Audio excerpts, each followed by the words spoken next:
Sunod po siya ng 4 ng Mateo. 4 ano? Magkasunod po sila. 4. 4, 39, and 40. Ano ba sabi dyan? Sundan po natin. 39. Isa. Bumangon si Jesus at inutusan ng hangin. Tigil.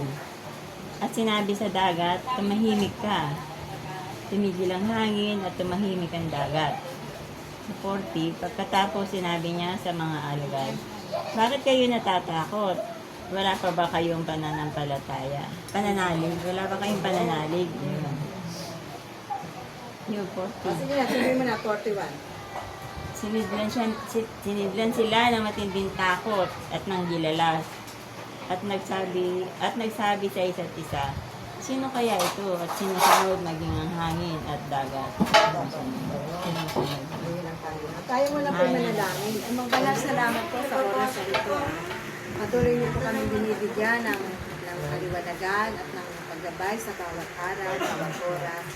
Salamat, O Diyos, at sa amin din pong pagbubulay-bulay ng iyong mga salita.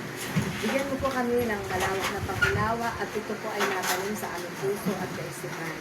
Tunay nga po, O Diyos, na kayo lamang ang aming sandigan, kayo ang aming takbuhan, Panginoon. Kaya maraming salamat sa oras na ito, pinagkakatiwala namin sa inyo ang aming pong pagbubulay-bulay sa iyong mga salita.